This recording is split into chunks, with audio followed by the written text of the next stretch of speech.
two of them spent $60 million in that race. I spent $1.6 million. Oh my goodness. I had And you were tied. I had 3 full-time people, because that's all I could pay for. I had a driver, I had 1 field director, and my scheduler. And everyone else, I had hundreds of volunteers all across the state. That's amazing. They were working so hard for me. And so that's when I say I felt sad, because I saw these people, they wanted more. They wanted better. There was so much hope and anticipation. How do you combat $60 million? Is that I was going straight to the people for 15 months. We're doing up to 1,500 miles every single week, beating the pavement, going into mansions, going into and very you're in humble a big places. State. That's a lot of driving. All over the state, every single week. If there was a vote, I was in Chinatown, they were mine. I was in Amish country, they were leading me up on stage saying, she's one of us, going into predominantly Black communities. I don't care. Whatever there was a person that I could speak to and talk with, I wanted to get in front of them.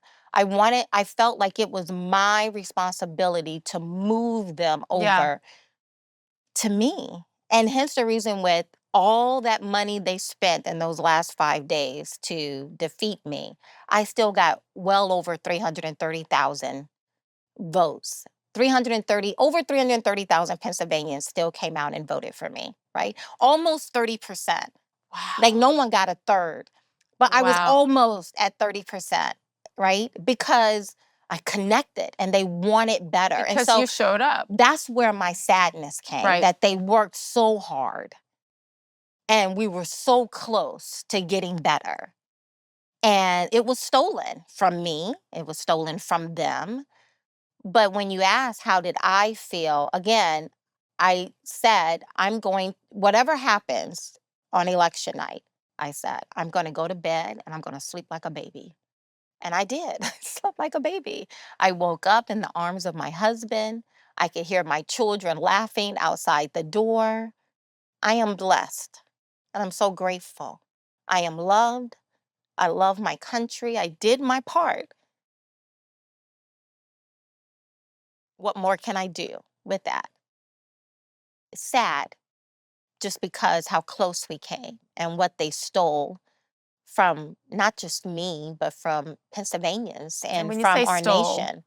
Because it was stolen. They lied. Because of the lies that they told. Because of the lies. They were clipping up videos. They had me saying stuff I wasn't even saying. I love talking, as you can see. And I would do long form videos, and they would take a long form video and just click, click, snip, snip, snip, snip, and have me saying something else. So do you have peace with it now?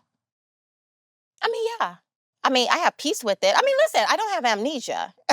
and Never. I don't have to pretend like that didn't happen. Of course. And I can't stand how they did it. And yet, I'm a grown woman. Mm-hmm. There is still a lot of work to be done. That's the reason why. Help and ways to continue. And I'm trying to find my ways to help. I was the national grassroots director for Vivek Ramaswamy presidential campaign. Vivek saw what I did in Pennsylvania. That had never been done. $1.6 million, and I'm competing against just $60 million were just from the top 2. There were at least 5 other people who were spending, writing $3 million checks out of their personal accounts, or $8 million out of their personal accounts. But they all got 5% of the vote, right? Amazing. Horrible options. Is there anything you would change in hindsight? Because you're a hard worker. We all look back and reflect on any job that we do, right? Anything you would change? The only thing I would change is completely delete my social media accounts. Yeah, but you can't. You can't. I would, but like that's the only thing, because we did an amazing job. Wait, no, I'm saying during the campaign. During the campaign, I would have. You can't delete it. Before I ran, I would have deleted my entire social media presence. That's the only thing I would have done, right? And not because I'm ashamed. I'm not ashamed. I haven't apologized for not a one of the tweets. Okay. I don't know what all I wrote 10 years ago. I was outside of the world of politics. We've seen them go with athletes, and when they're 16, and this is what you said when you were quoting rap lyrics that everybody else is okay to quote if you look like this. I understand that. Delete it. They might have found stuff anyway because they were desperate